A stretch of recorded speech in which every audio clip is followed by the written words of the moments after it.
Yes, hello everyone at another interview during this plane carnival, and we have with us HAL chairman Dr. D K Sunil. For all of you, he needs no introduction, but still 30 close to 4 decades in HAL, and he took over as the chairman in September. Hyderabad boy, Secunderabad boy rather, and then did his his graduation, his MTech, his PhD, and tremendous amount of work in electronics and communication, right?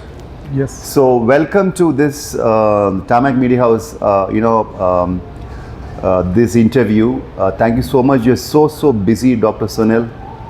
Let me straight away, without any formalities, get into the Q&A mode. What are the positives from this Aero India? This Aero India has been the biggest so far. It is the 15th edition. We had 100 countries participating. About 900 companies had put up the stalls, and some of the latest aircraft have flown, like the Su-57 and the F-35, and of course the whole bouquet of HAL aircraft, right from Tejas to LUH to the HTT-40 and our latest reincarnated IJT, right, which was earlier called Sitara. And now, because we have fixed the problems it had and put a new capable glass cockpit, so we renamed it as Yashas. I know that you have been pushing when you were the director of design. Actually, a very close connection with this IJT. So because you touched upon that. Now IGT, yes, of course, it is good that finally HAL managed to crack all the issues it has got, and now new machine, fantastic. It's been flying all through the Aero India. So I remember writing stories long time back, some 15-20 years back when the project started, even the weaponization plans for IGT, all that. Now, as you rightly use the word, it is back in a new form. So what are the measures put in place to now push this eventually to see it into the services? It was meant to train ab initio pilots, stage 1 or 2? Stage 2. Stage 2. And then the Pilatus came in, all that. So now where does it stand? What is the future of Yashas? You see, the IJT had problems with the spin, as you remember. So we consulted with an American lab, which gave us the solution for that. We implemented it. The fuselage is lengthened, the rudder is improved. With this, we have been able to fix the spin problem. And since it's been quite a time, the cockpit was looking slightly jaded. Right. So we decided that since we have a lot of capability within the company of making a glass cockpit, I gave our people a challenging stretch task that in 6 months they should put a glass cockpit. That was in February of last year, and very creditably, our teams of ARDC and MCS-RDC, using the existing stuff without spending money. Okay. They've used the existing stuff either from HTT-40 or LCA or whatever, and they've put it together, and very creditably, in 8 months they had this glass cockpit in place, and today you are seeing that it's displayed.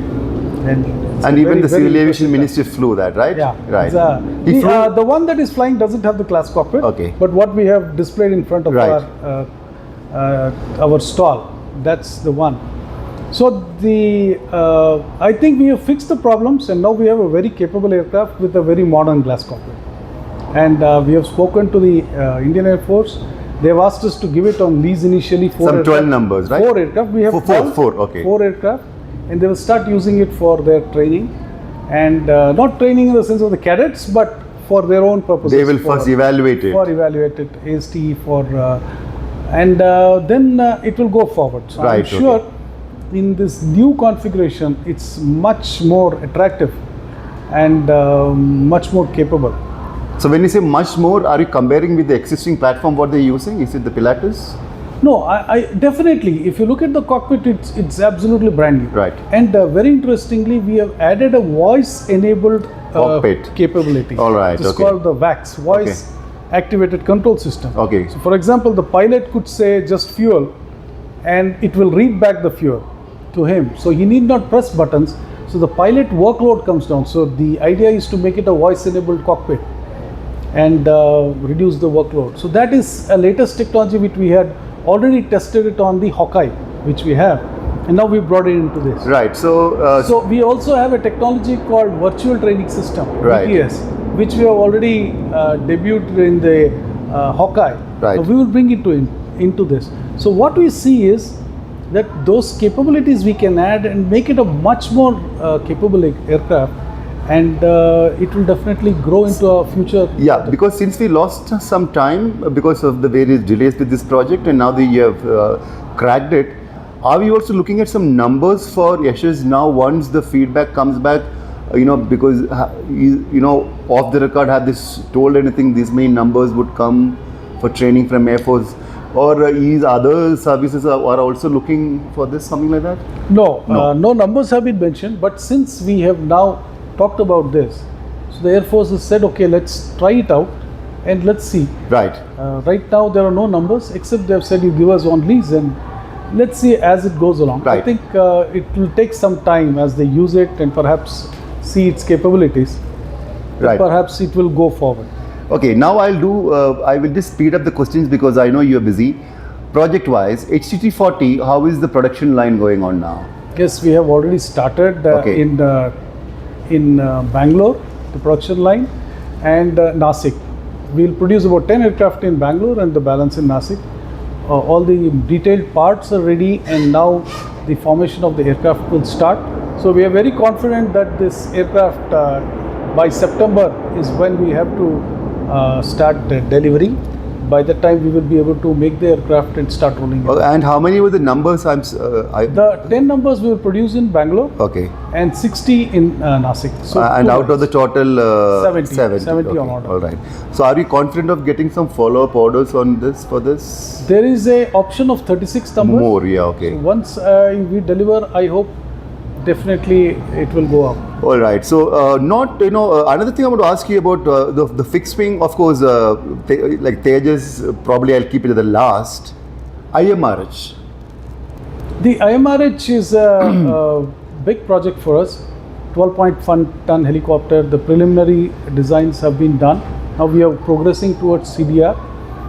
There are two parts to it. One is the aircraft design itself. The other is the engine, where we have formed a JV with Safran called Okay. Safal, So, yeah. which will co-design the engine. 50% HAL and 50% will be Safran. So this, we expect this engine design to happen in 6 years, Right. and then this aircraft will project get is into good. production. So- it is on, and HAL also has agreed to fund it in a 30-70 ratio. Right. 70% will be from the government, so 30% will be HAL, which we will recover eventually over the aircraft that we produce. Yeah. So, DKs, I want to ask you, when will we see an IMRH in a static display mode or flying? We That will be in? expect that the prototype will start flying in 3 years. Achha, all right. Okay. By 27, early 27, we should start. That's a huge program, The right? structure will come up, and we should start flying by end of 27. So this program is on. The funding, we have provided funding from the board so that we kickstart the program. You don't have to wait for the the government approvals can come later. Okay, and this, of course, the LCH is on its Yeah, LCH is in a very comfortable position. We've delivered 15, and now the CCS for the 156 is moving. So we expect that in 3 to 6 months we should conclude this deal. Is there any proposal like ALH Mark 2, 3, LCH also will, as the services user would want a new version of it? I'm just asking, is there any thought process? No, the way it goes is today we have provided 15 LSPs. Right. They've given us feedback. Right. So the SP version, the series production version, will incorporate those. Now these will become changes, part and parcel of when we go forward. Of the production. And we also have a LCH phase 2 going on, where we are going to integrate new equipment and missiles. So that's New the weapons, phase 2 basically, weapons. yeah, all right. And that will go into the SP. So when we deliver the series production, it will be with all this, plethora of equipment and weapons.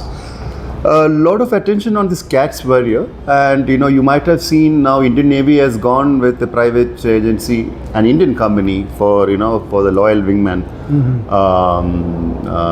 the new space. Okay. So in a press conference you said there are 4 phases for that particular project. Now CATS warrior will fly in an year. That's what you said. Yes. The engine ground runs were on.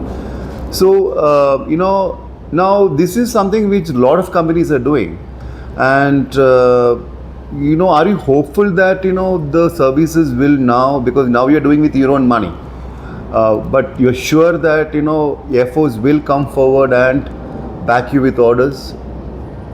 See, the Air Force is definitely very interested in the CATS program. Right.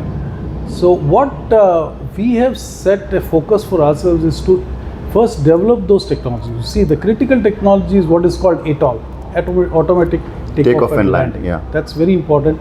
And the networking, the data links, and of course later integration of sensors and weapons. So today the focus is, let's prove these technologies, because we are doing it for the first time. We are doing it on the Kiran Mark II, and then that will come into this. So I think we would rather go into discussing for orders or once you prove once we basically put this in place. So now you have your HAL airport here, which is crowded like in the middle of city. Now all these particular tests will go to Chalakare? Yes, it will go to Chitradurga. Yeah, so you will use the ground-based equipment of the Tabas and other. No, or you will have a separate? We have our own ground station. Okay, ground station. Separate. Okay. So we will different if we'll have to go to Chalakere, and we'll have to move the equipment and do the testing there. Right.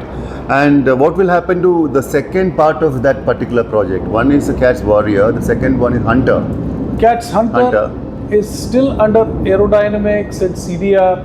We are seeing that since it has to be a long-range ground-hugging kind of weapon, there's more required in terms of refining how that will happen. Right. The terrain hugging capability, how that will happen, the equipment required. So it is still in that phase of design. Right. Okay. And many Aero Indias, RUAV, right? That is the thing. There were small models, and I understand the user changed the dimensions. Again, it came back.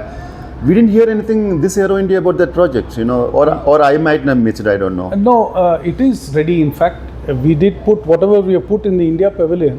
All right. Is an actual prototype. Right. It's not a model, it's an actual prototype. Right. With everything integrated. Right. Now we have integrated the data link, and the rotor system has been separately tested in the World Tower. Right. So now this year we will start actually flying it. Acha, this year it will fly. Since we had not come to that stage, we have displayed it as a prototype. Now the actual flying will start in this year. So Army is the proposed user, isn't it? Yes. So are they also part of your development thing in this particular? Yes, they're involved with the PDRs, whatever we do. Right. They are part of it. And eventually we will have to fly it at the high altitude. Right. Because this is basically for that kind of operation. Is there any project, sir, that is coming up new, or you wanted to, because you have your own philosophies as a captain of HAL? So what I could read is that, from others what I spoke, you have apparently want to focus on the strengths of HAL rather than getting into too many baskets. Is that thought process still on, or you have new ideas? For example, HLFT-42 is something that we are looking at as a very capable lead-in fighter trainer kind of aircraft. It has gone through up to the NMG stage. Right. And now we will have to look to building the next part of it. That's a very important project. That's again HAL funded. One of the important things which we have done over the last few years is we need to build layers of capability. Right. Every new generation has to build its aircraft. Right. There was a generation which built the LCA. Another generation has come in. Right. As we move out the next generation, Right. They get their confidence only when they build on the, no matter how many books you read, unless you really build something on your own, Right. that's where the confidence comes. So we let them build the HTT40 and you're seeing the result. Right. We put another generation on the IJT. So I feel we need to keep investing and making these people, every generation, build their own aircraft, their own equipment. Right. That's how the capability gets built. That's a nice thought process. So you are touching upon my favorite folks, youngsters, right? Now that brings to you know that I have been very critical with some of the HR policies because of some specific reasons. I understand you are going to have a new HR director coming in, new HR team. So I also know that you have been hand-holding youngsters, talking to them, access for them, all that. Now the future of HAL, right now around 25,000 employees across, right?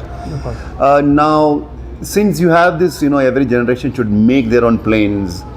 What are the challenges HAL will eventually face in retaining talent? Because HAL is the only company where others can come and take because they cannot, because the skilled finished products available easily.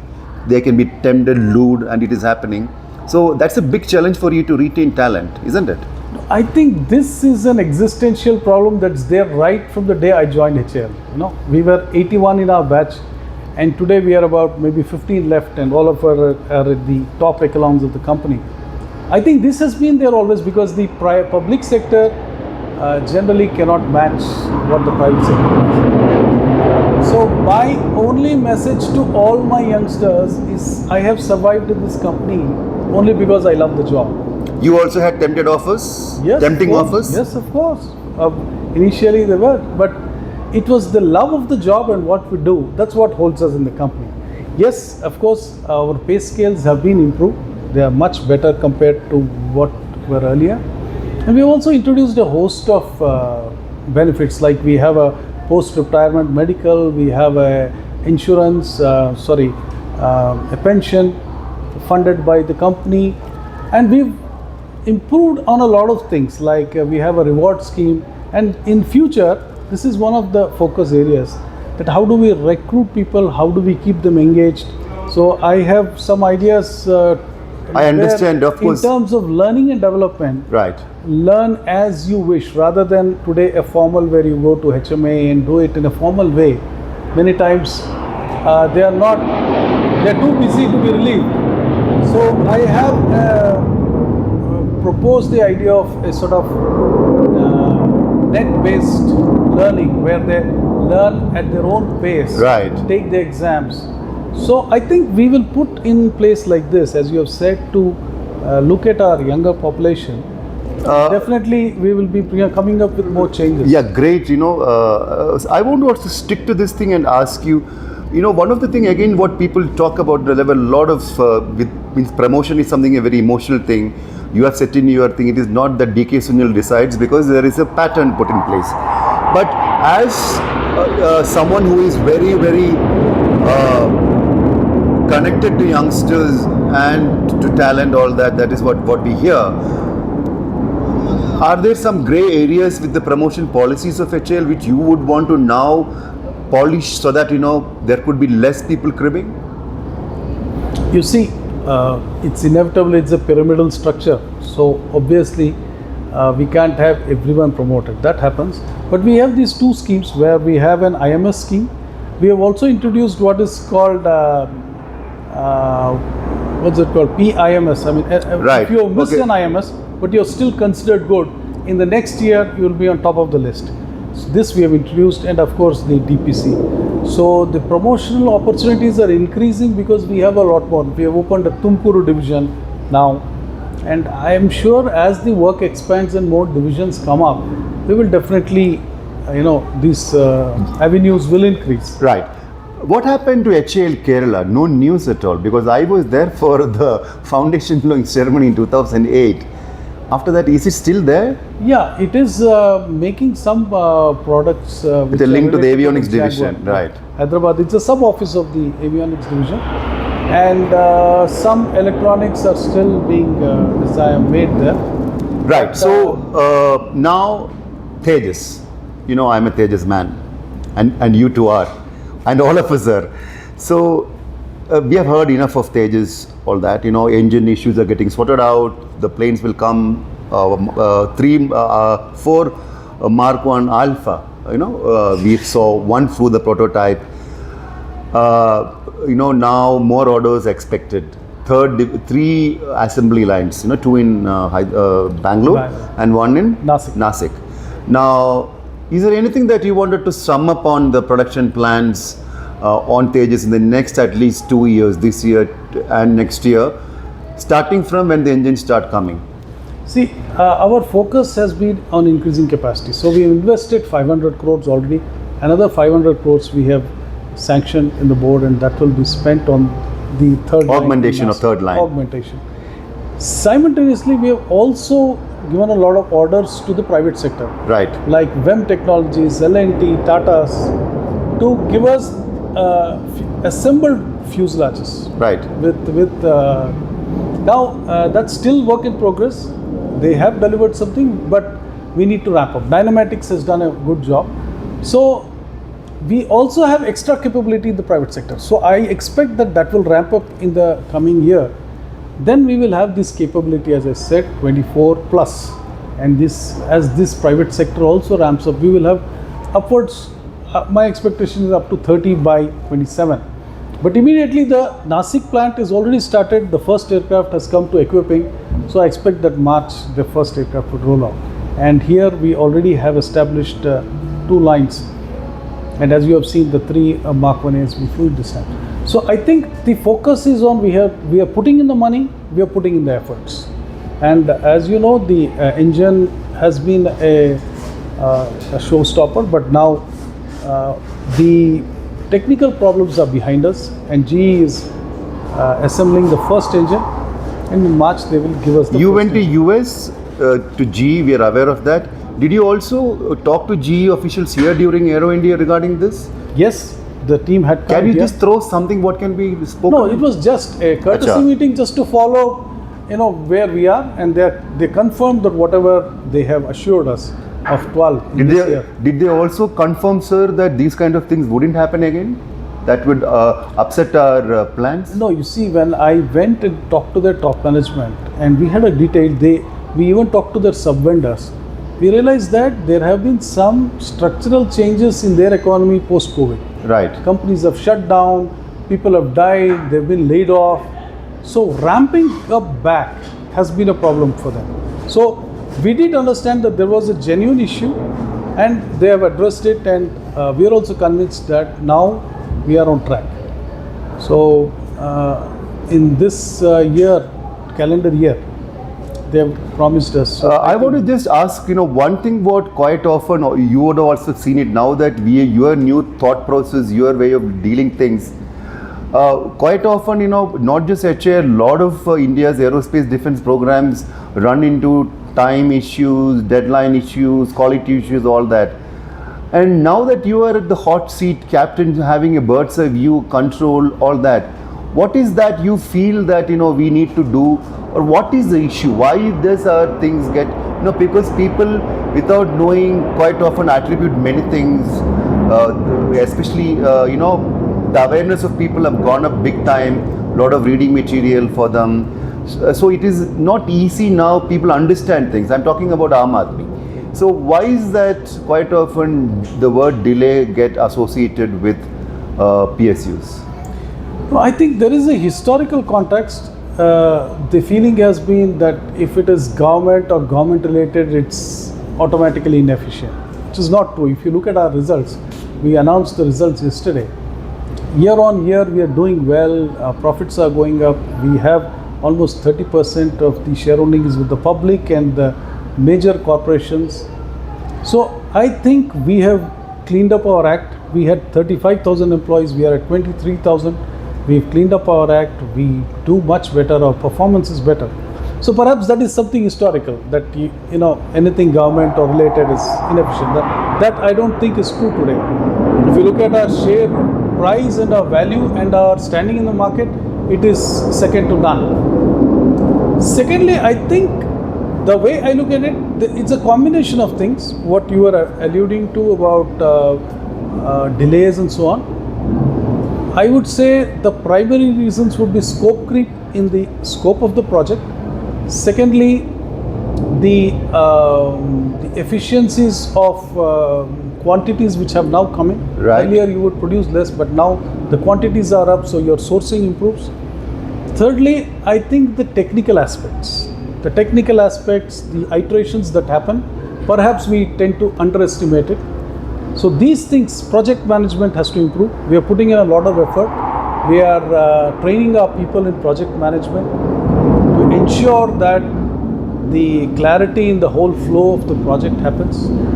So it's an effort on a lot of fronts, both project as well as in the manufacturing. Great. So I know we have to land this interview. I am getting signals from left, right, and center. Just maybe two more questions, and then we will land. It's a very, very difficult seat, perhaps being the HAL chairman. And I have interacted with, almost in the last 30 plus years, many chairmen from very close quarters. A lot of people say HAL needs visionary leaders. People talk about LM Khatre and others. Everybody comes out with their own, ideas. And you are perhaps at a time where aerospace itself is in a huge turning point with the entry of artificial intelligence, stuff like that. And plus, when you took over, this G engine issue, all that. Do you get hurt when you were thrown, stones, including me? I was very critical with HR issues. I will continue to be. But how do you maintain the calmness when you are being cornered? Yeah, I think perhaps momentarily, but in the larger interest of the company and the nation. You see, we are not an ordinary company. We are a very strategic company for the country. So the focus is always on how we can add value, contribute to this national endeavor. So I think perhaps we should, the way I treat is, yes, criticism is okay. Perhaps it will make us stronger, and perhaps it will also allow us to introspect that perhaps there is some value in what people are saying. So it should lead to introspection and correction. No point in wasting our energy on counteracting or trying to prove the other person wrong. So I feel I would rather direct my energies to fixing issues and doing better and inventing or making better products. Are you a philosophical person? No, I do read a lot, so perhaps it's tempered by that. Right. My final question, sir, given, considering that, it's a, as I told you, HL is in the news. It has been always in the news. What is that one area perhaps you would want your team members, everyone, including all the people, including private sector, associated with different projects, one area, one thing that you would want to see change so that the brand HAL can be taken to the next level? I think the focus is on execution and improving our own systems. My own focus is, I ask all my general managers to come with laptops, no paper, make it a less hierarchical so that we don't have people making briefs and wasting time, so that it's live. We are implementing a lot of technological changes in the company so that decision making is speedier. We have also improved the delegation of powers to our general managers, so a lot of decisions get taken at lower levels. So the top management is free to look at the strategic issues. So I think my focus is on making it a more agile organization which thinks faster, better connectivity, better IT-enabled systems. I think this is the focus that I have to make it a more agile organization. Absolutely, great thoughts. So, folks, Dr. D K Sunil, HAL chairman, amidst all the storm, amidst all the attention, the good one, the bad and the ugly, as a captain of HAL, it's great to see his calmness. Perhaps that is what is needed a lesson to everyone, including youngsters, that to give up it's easily, to surrender it's easily, but lock down to your missions, move on, keep doing a good work, and a lot of initiatives are being put in. He's a silent killer, and he has given access to youngsters to directly get in touch with him. He has cut the communication hierarchy processes so that people can get in touch with him. So that's it. Men will come and go, but the mission stay on, and we will get to hear from him more. And thank you so much, sir, spending your time. As always, tricolor pin to your heart. Keep helping someone. Thank you. Jai Hind.